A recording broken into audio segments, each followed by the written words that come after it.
Welcome to the Ordinary People Do Extraordinary Things podcast. I'm your host, Michael Isguera, and on this podcast, we highlight all the extraordinary things that people do that just go unnoticed.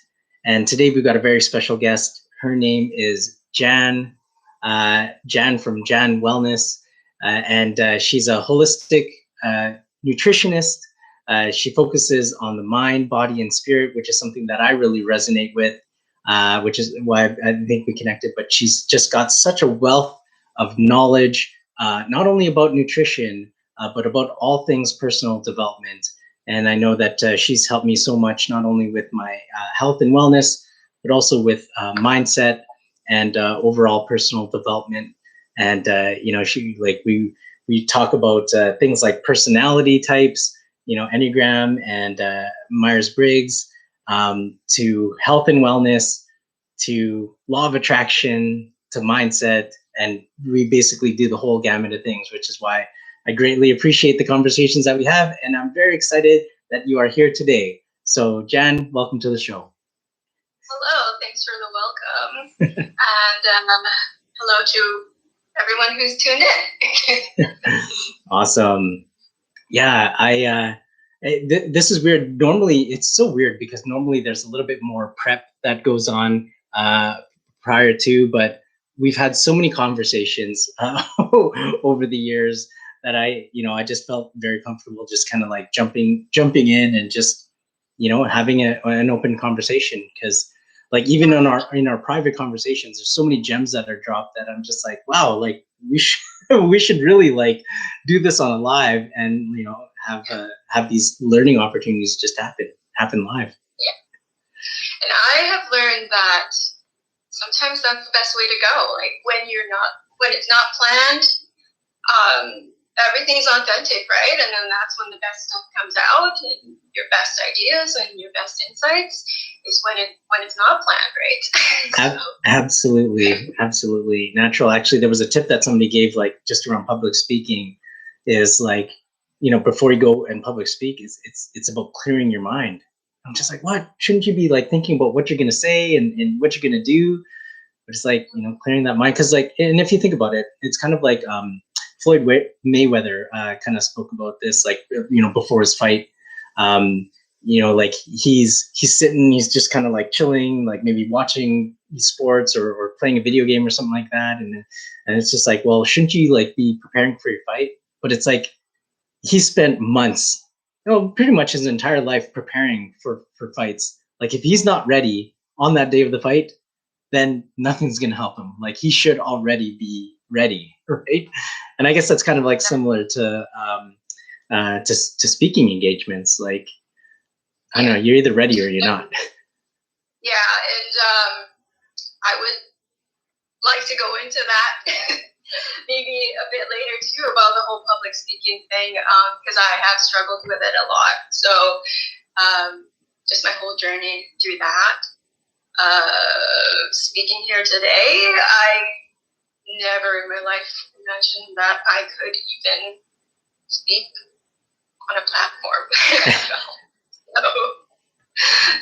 yeah. I will second that. And, since it's top of mind for that, do you mind, like, can we start on that? I do definitely want to get into the health, the wellness, and all of that stuff. But maybe let's start here. And it also talks a lot about your story. So if you wouldn't mind, I don't know, tell us more about, where you were kind of headed there with the speaking engagements or speaking public. For sure. So I guess I can preface with my pre-journey, where I was definitely not into personal development. I didn't know very much about it just because, you kind of start off when you're younger. I guess you aren't really told about these things, but so my story is that when I was from about 4 years old to 12th grade, I did not speak a single word at school. Besides family, a lot of people did not know what I sounded like or did not hear me speak. So I was pretty much on mute for the majority of my childhood. And so that is actually the social anxiety disorder in children. It's called selective mutism. And I luckily was able to pass through school still and have a few friends, even if I didn't speak. I was pressured to do presentations, but I didn't have to do them. So public speaking was definitely not a thing for me. I had very low self-esteem. I was bullied as a child because people wanted me to speak. So going from that journey of just being a complete mute to now, I just like to tell that story because if I can do it, then anyone can do it, right? Like, it does take, sometimes that figuring it out for yourself, like finding what it is that you need to do or that inspires you or that will break you out of that. But for me, I'm not sure. Let me think here. So all throughout, elementary school, middle school, high school, I was probably the most insecure, shyest person you would have ever met. And, and then going through to middle school, most kids have, issues, self-esteem issues, wanting to fit in. But for me, it was like I didn't speak.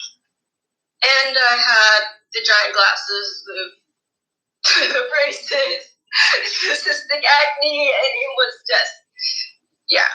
So at that time, I just kind of kept to myself. I just kind of did what I wanted to do, but at the same time, I knew there was other things that, I wanted to be quote unquote normal like other people. And then, so I managed to finish school even though I did not talk. So at the end of 12th grade, going into college, I told myself, I'm going to just change. I'm going to transform. I'm going to be the social butterfly. And I'm just going to do it, right? And that obviously failed because I was just really, really naive about the outside world, not venturing out into it. So then in college, I took all of the courses like a lot of courses I had to do with speaking because I was like, okay, I'm going to try. I'm going to do this. I'm going to make friends. And the anxiety was just through the roof. Like I could not deal. So that ended up disaster, right? So I was like, so what's wrong with me? What the heck is going on? So then you search for answers, right? You start to like, what's with my life? I don't understand, and you seek out help. And at that time, that was just when the internet was starting. I was like, we have the internet. We can do this now. And I came across the social anxiety website.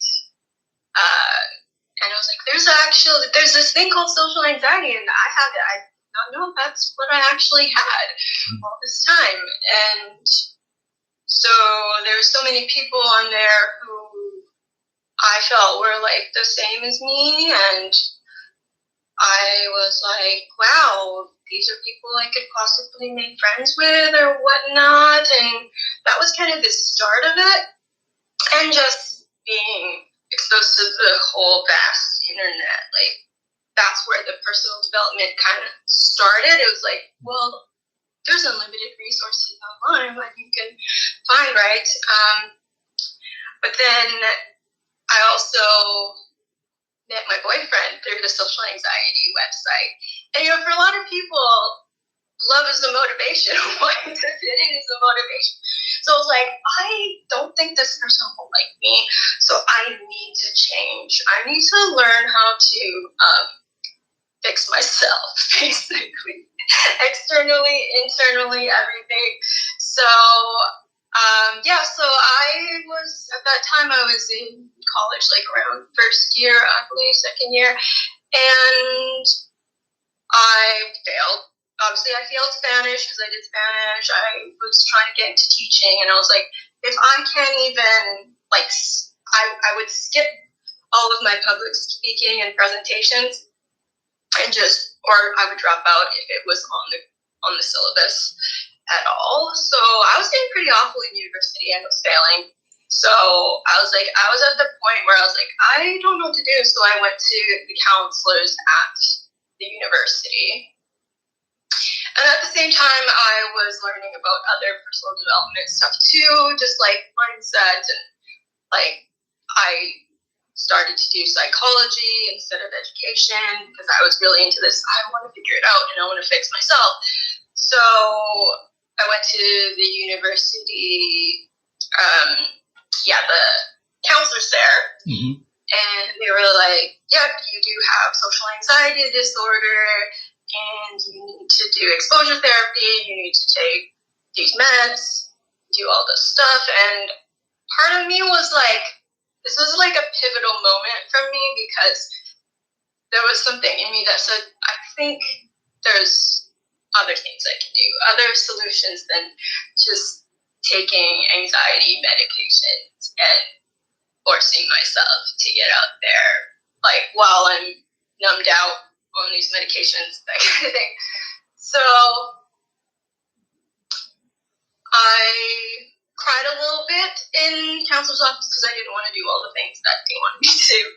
And I just never went back. I ripped up the, whatever it was, the Paxil prescriptions, and I basically figured out, venture out on my own. Yeah. So that was the start of the personal development part of it. And from that, I just learned that ultimately finding the answers always starts with you, right? And I know you always like to say that as well. And sometimes I think people can tell you all these things of this is what to do, that's what to do, but if it doesn't resonate with you, then it's not going to work either way, right? No matter how great the advice is. Mm-hmm. Yeah. So that's kind of the start of it. I can continue. Well, actually, before you continue, I just want to acknowledge your story. Like how amazing to hear, where you were before, like growing up having selective mutism, and then fast forward to today, because I'm hearing you speak right now in this very moment, and like it's hard for me to imagine, someone who had selective mutism and somebody who goes through social anxiety, because you speak very well, you're carrying yourself very well, and it's hard to see. And I mean, we've known each other for about 2 years, and so you've already been like, on your journey and whatnot, and you were already like speaking. Like the fact that we were able to meet and speak. In fact, I met you through I don't know if it's not really a speaking engagement, but it's like a meetup where people get together and they speak, and that's how we met. And it's like, so it's hard for me to think like,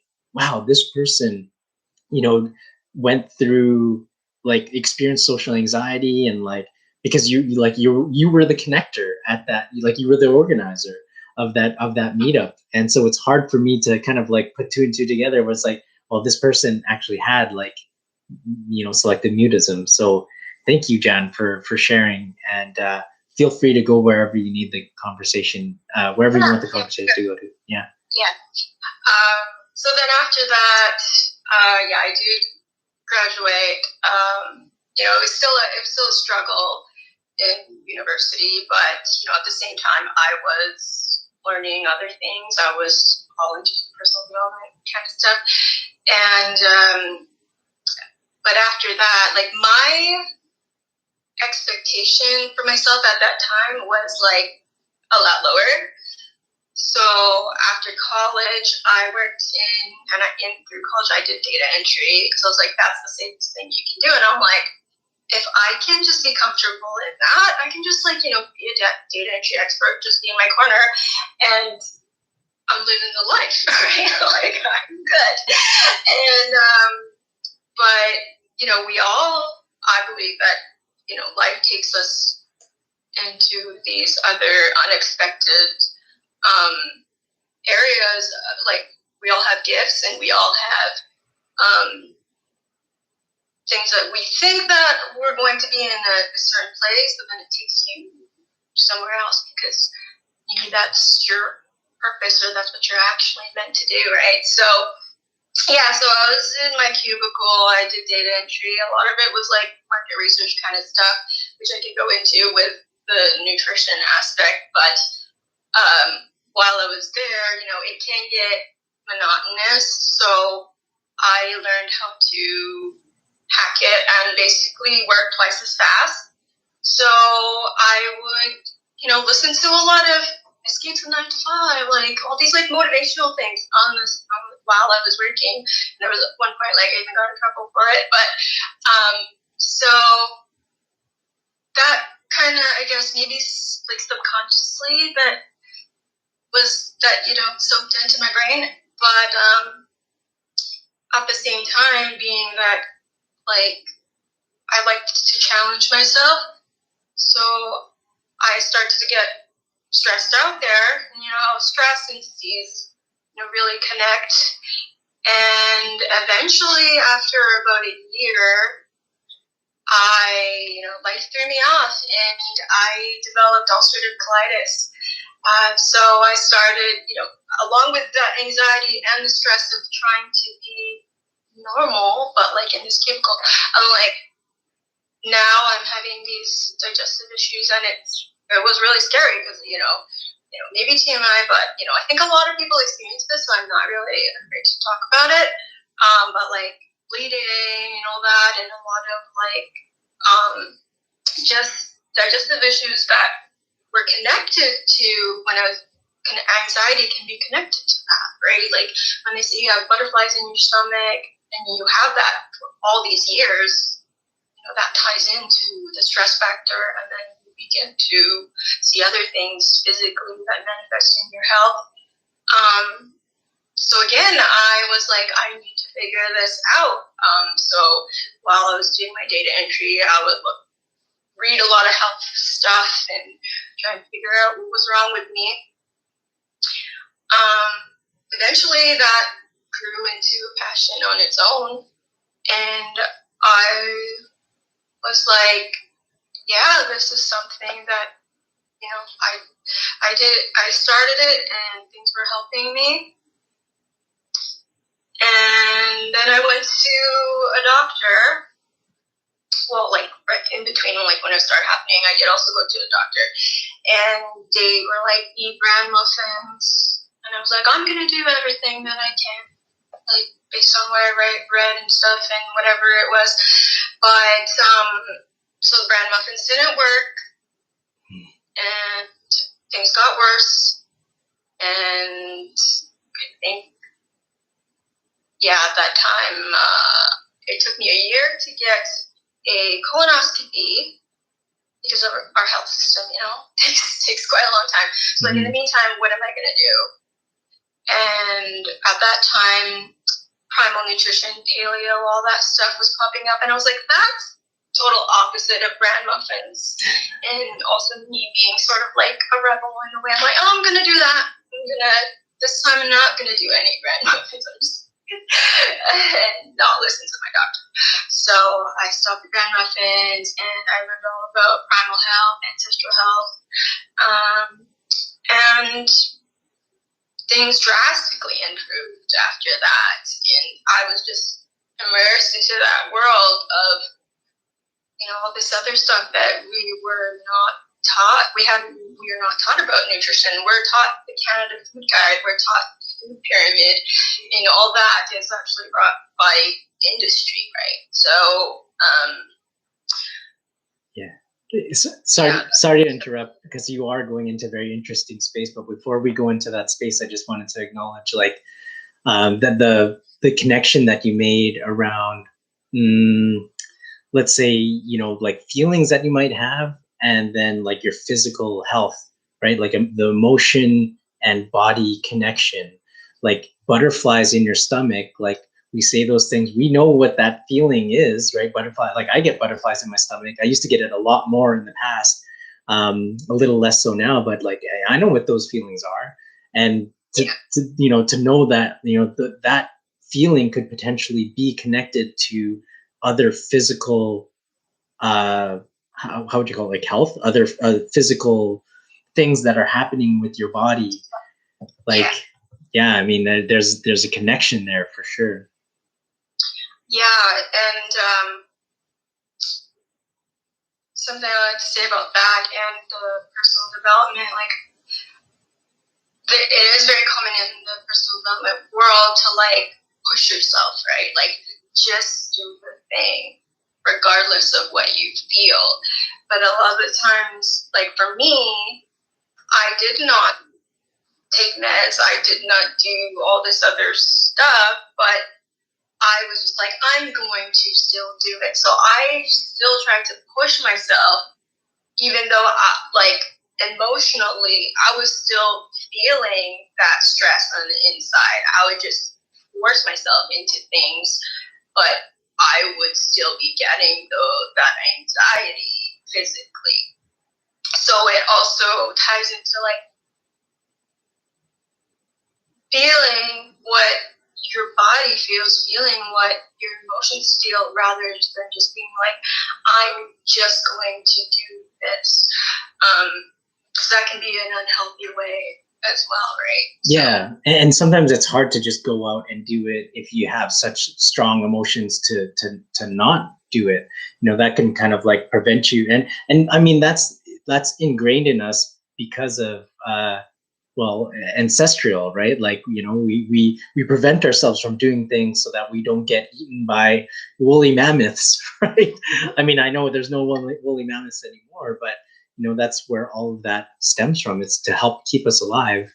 Although we don't really have those types of stresses to really worry about nowadays, but there are other types of stresses that we experience, things like social anxiety. And I just wanted to quickly share, but I actually didn't realize this about myself, but I also did experience social anxiety. Maybe not to the extreme that you have. Like, I didn't necessarily have selective mutism, but those butterflies in my stomach when it came time to social situations, I didn't realize how much I experienced that until I started taking CBD. And CBD actually brought down my social anxiety, and it actually opened me up to do more things. So kind of like tying back to what you said there on personal development and like, go ahead and just do things. Like I wasn't able to just go ahead and do things until I was able to calm those feelings of like butterflies in my stomach. And then once those were down, then I was able to go out and apply, all those things and start to take action and start to do things. And that really opened me up more. And then as I was able to take action and grow more, I was able to learn and grow and do more. So, but it took that, taking that feeling of anxiety down before I can actually go out and do things. Yeah, and the thing with cannabis and like CBD, that I guess part of it is, with social anxiety, it is the mental aspect of like being afraid of what other people think and all these things, and you have so much in your head. But I think that kind of helps to clear that away and like, I don't care, right? Like I don't care. You just get that relaxed feeling of it. I don't know. I haven't tried. I haven't done it. So yeah. But to kind of tie into what you're saying there, it's about it worked for me anyway. It was about that fear of other people's opinions, thinking about other people's thoughts, like what are they thinking about me, and like when I started taking CBD, for example, like it brought, sorry, it didn't bring down that feeling. I think it was the other work that I was doing, like the personal development and all the mindset stuff that I was working on. But it lessened the anxiety that I was feeling and allowed me to take action and put that personal development thoughts and actions, like to really put it into action. So yeah, it was about overcoming the fear of other people's opinions. Yeah, it's similar to alcohol without the negative effects. And I have heard that like monks and people who meditated at like really high level, they feel, apparently their brains, or they feel the same way as someone who like take cannabis. Like, oh, I just meditated for years, so I already feel like I am high all the time, right? Like, well, I do believe that we can get to those states without, different mind states without necessarily having to take some sort of external or like some sort of drug or external substance to get us to that state. Like I hear about it all the time, whether it be meditation or yoga or something else, just bringing us to a different mind state. Yeah, for sure.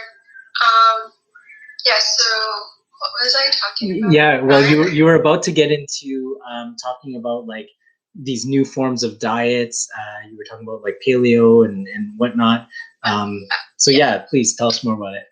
Yeah, so another pivotal moment in my life was, I finally got that colonoscopy, and when I went, they got all that done. They said it was actually pretty mild, so I was like, oh, I guess compared to what it was, because like all the bleeding went down and it was like very minimal. Like it wasn't completely healed at that time. That was about 10 years ago, and they just same thing. They told me diet doesn't really work. We don't know why it happens, but you just take these medications. So they gave me medications that they said that I will pretty much have to take all the time. And again, similar to the counselor's office a few years back, something in me was just like, I don't know, like I did the diet thing, but I didn't want to, ask my doctor or the specialist at that time. So I just kind of was like, oh, okay. And then I went home and I ripped up the prescription. I was like, I'm going to do one with diet and nutrition. That is what I grew to be passionate about over the last year at that time.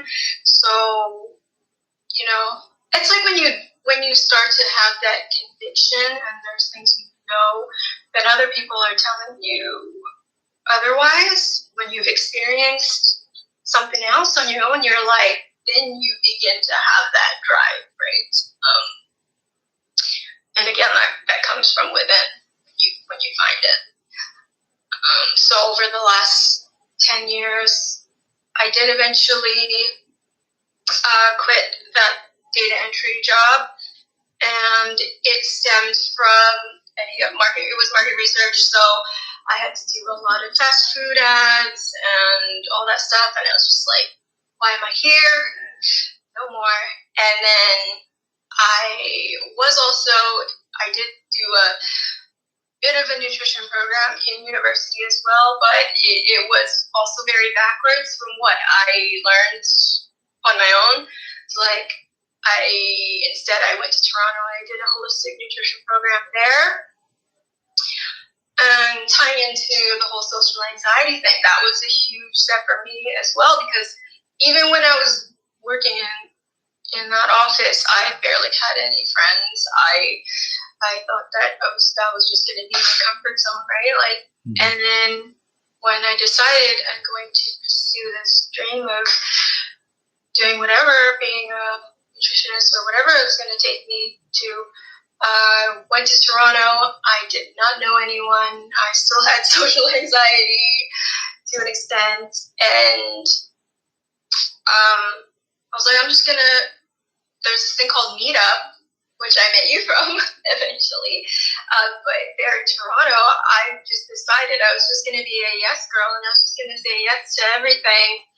And, if some people are familiar with Joseph Campbell, he's like another kind of spiritual, almost sort of personal development. So he has this quote that's like, when you go with what you're passionate about, when you go with what makes you come alive, doors open where you don't think that they would.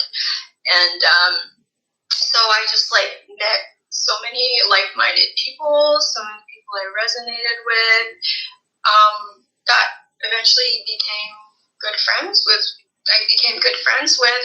I attended social anxiety groups there. I attended improv quite a bit, and public speaking. I would go to Toastmasters literally every weekend, and it was just so much fun. And it's through that experience where you actually begin to break out of yourself. Like, it's not until it's like with working out. Yes, that's what I want to mention. When you push yourself, you have not experienced it, right? Like, it's like when you are like, I'm gonna do it, I'm gonna lift 200 pounds, you're gonna break your back, right? If you've never done it.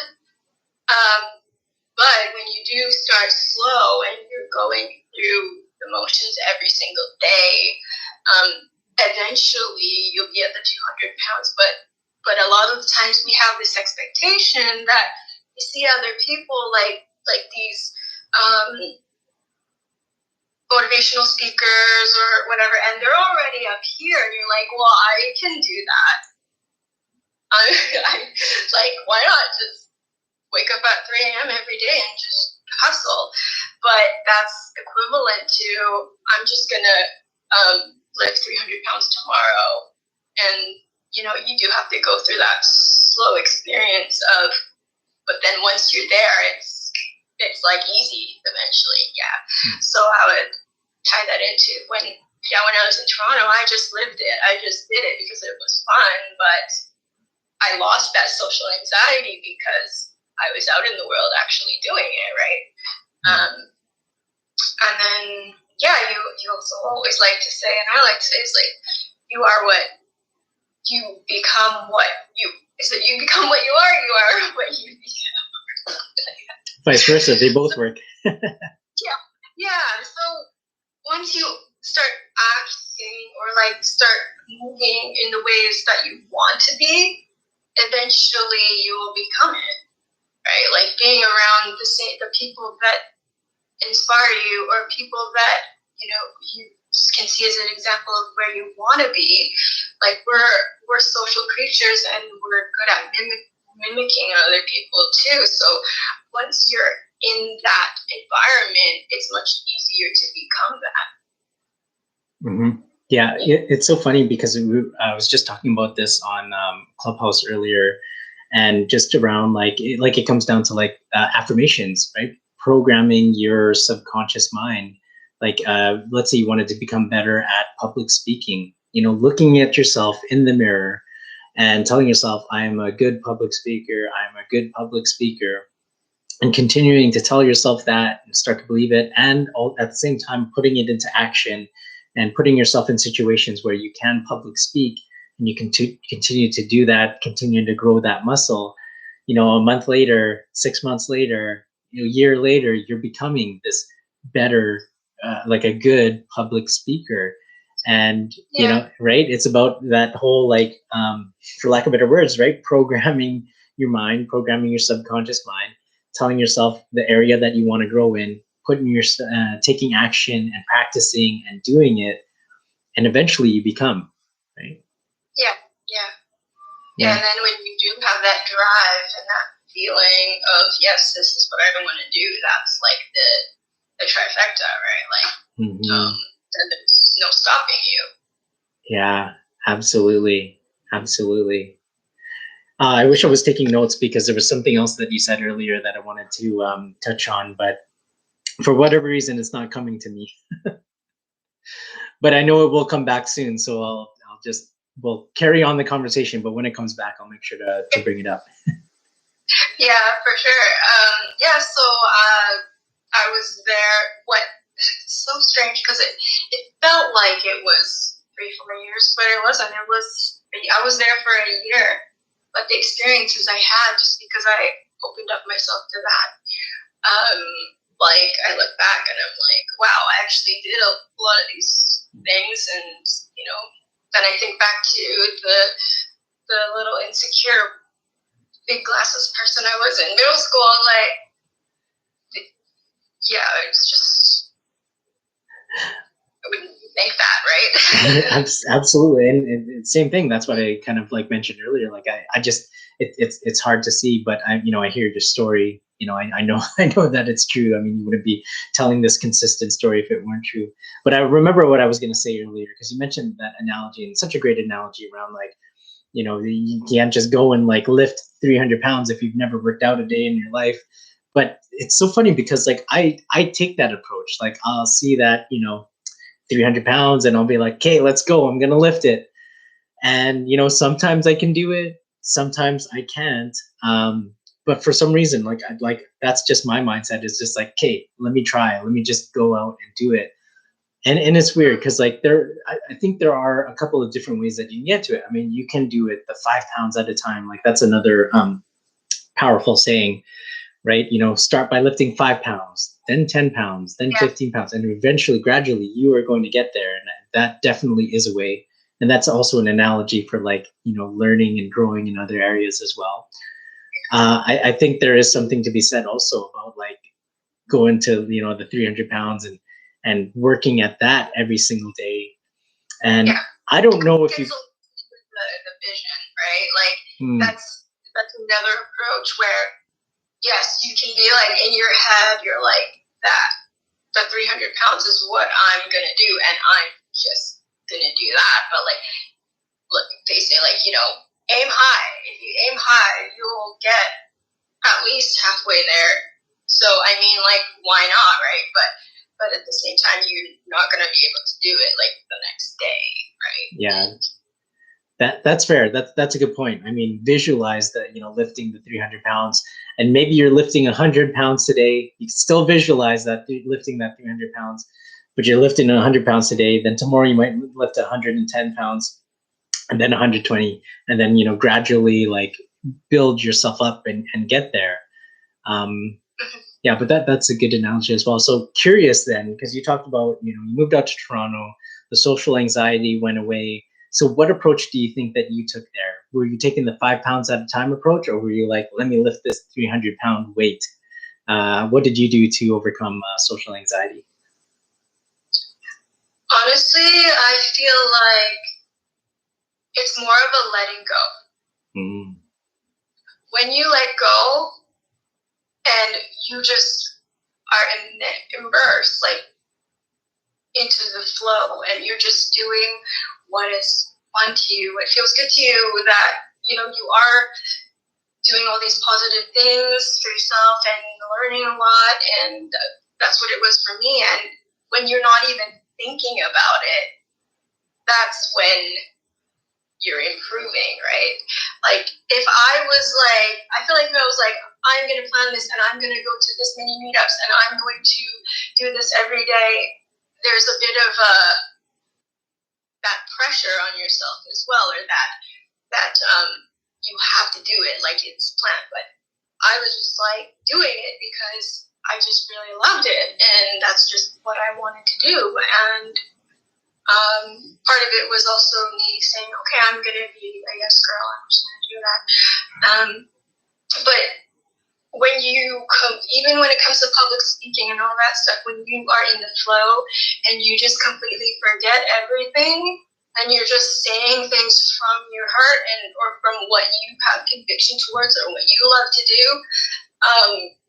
that's how I see it. Like, you're doing it every single day, but there's no pressure there. It's just life takes you. That makes sense. Absolutely. It makes sense. And I like how you went with option C. Yeah, but I see that as well. Like, setting, like for me, what I've done in the past is like setting an intention and just letting go. And I haven't mastered that yet. Like, I'm still working on it. But there is power in just like letting go. Sometimes you don't always have to be working or striving towards something.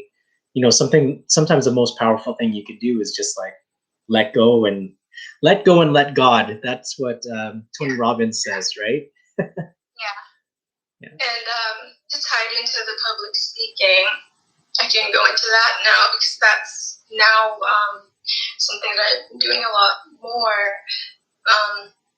But overcoming that is the same thing.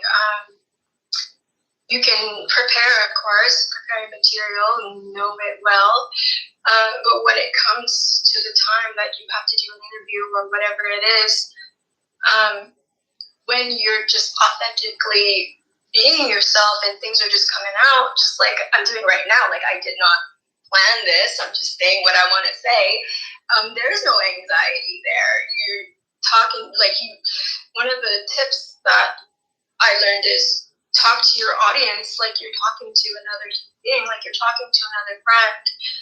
At the same time, you're reading material, but you're engaging others and you're being authentic at the same time. So half of it is the preparation where, not in a memorization way, but in a more like your stuff. And that also goes to like if you're already in it and it's something that you love to do and want to talk about, then that will also come naturally. And then the other half of it is letting go and learning how to be show up as the person that you are, and then all of the worries, all of the things that like all of the people that you're thinking about or whatever it is that you want to please or trying to say the right thing, it just all goes out of the way. So that's what I learned about public speaking. That's awesome. My dad rated, it's 5%. Well, hopefully we can wrap this up. Unless you're close to a charger there, but there's a couple of more questions, and hopefully we can get through it with the 5% there. Awesome. Well, I wanted to ask. So you go through all of these experiences. You're overcoming social anxiety. You're experiencing these health issues, like of your own. So what was it that made you decide to become a holistic nutritionist? Just going back to my story of, this is like when I was in that with that specialist and I was already doing the diet. I was already finding healing, and they just tell me, no, that the diet doesn't work, and you just got to take these meds. That feeling inside of what? Like, that is when you find your own drive. That's what drove me to, like, I know this other way. I want to help people. So that's what inspired me to become a holistic nutritionist. And just learning about so many different things that we're not told and not taught about health, and that's like a lot of my main interests. And I like to share things that a lot of things that we're hidden from, that so many people are suffering, but we're not told the truth. And I think that's a lot of what drives me just to keep going as a health coach and a nutritionist. But again, it always starts with yourself, and every single person is an individual. So I like to take that approach. I'm aligned with that approach as well. Like, everyone is different, so it's not just this one size fits all answer. Like, you really have to get to know the person, ask some good questions, and really help them find those answers on their own. And that's what I appreciated about you as well. Like, when I've worked with you in the past, it wasn't necessarily like, hey, here's the latest and greatest diet. It was like you took the time to learn more about me, what works for me, and then helping me create a solution that really fits me and my lifestyle. So, I appreciate you for that. Question. So what would you say is like one thing that is maybe not commonly known related to health and wellness, maybe diet, nutrition, whichever, that you would like to share with people? Like, what's one major thing that people should know?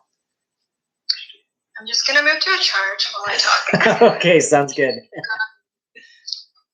So one thing, the basis of nutrition is, as humans, going back to like how did we get to where we are now, despite the last 100 years of our decline in health.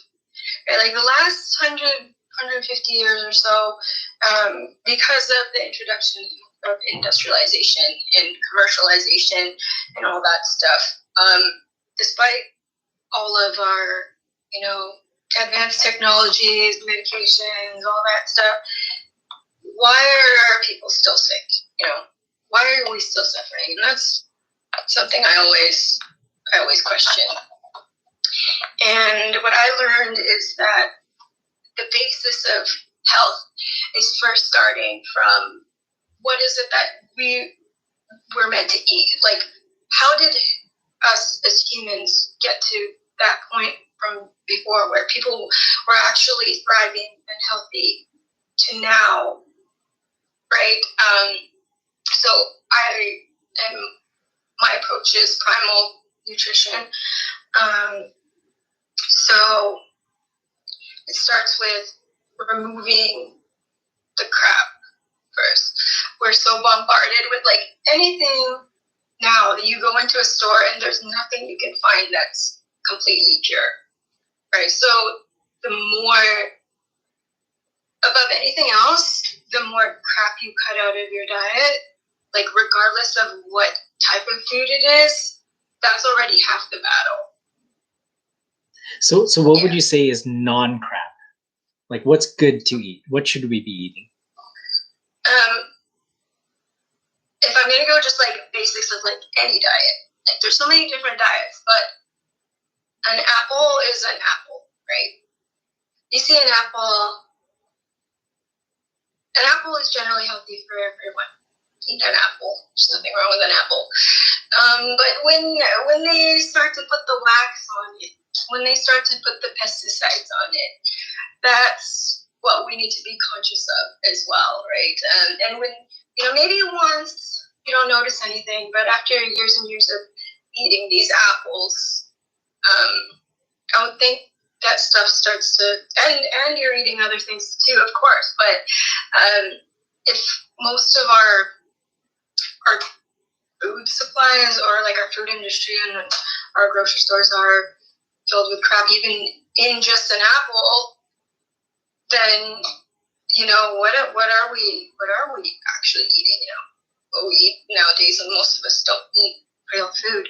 But if you can get an apple that is grown on a tree that doesn't have the pesticide, that doesn't have that wax coating, or that the GMO where it doesn't brown, because it's supposed to brown, right? That's natural. The more pure your food is, and where it's sourced from, where it comes from, the healthier you will be, whether it is from fruit, vegetables, meat. And I think that's where every diet kind of has that's the similar pattern, not pattern, but like the main basis is people will go on a certain diet and they're like, wow, that changed me. Well, the one main difference between every diet is that you're not eating the crap. Mm-hmm. Whether you're vegan or carnivore, you're not eating crap. But I could go into also like greenwashing. It's a whole other topic, but yeah. Yeah, that's fair, and that's a good point. Like any diet that you do, it's about like it's about being conscious about what you're putting into your body, and what you're feeding. And it sounds like general. If you were to talk very generally, it almost sounds like things that are pure, things that are natural, would kind of be more recommended. I don't. You're frozen there, so I don't know if your battery had died or if you're still with us there, Jan. But if you can hear me, you are frozen. I'll give you a minute here. Hopefully, if you drop off, then I know that maybe your battery has died. So hopefully it didn't. Your battery. Oh, I think her battery just died.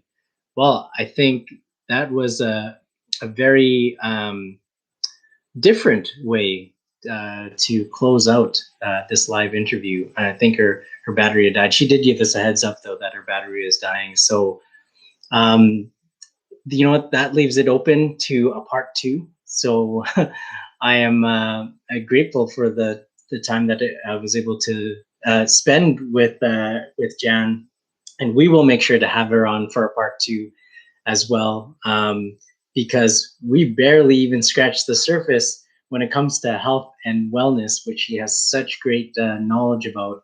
And so we'll definitely bring her on for a part two for that and dig more into that. But if you aren't already following her, please give her a follow on Instagram at Jan Michelle _. She's also got a YouTube channel. You can find her at Jan Michelle, and great vlogs that she has there, entertaining, educational, and teaching about personal development and all the great things that she knows about. If you aren't already following me, please follow me at MBE Learning One on Instagram and Facebook. You can check me out on YouTube, MBE Learning, and that's it for today. So hope you enjoyed the interview. Hope you enjoyed the conversation, and make sure to like and subscribe for more, because we do more of these every 2 weeks. We have these interviews, so we hope to see you again soon. And remember, if you can learn anything, you can do anything. So take care, everyone.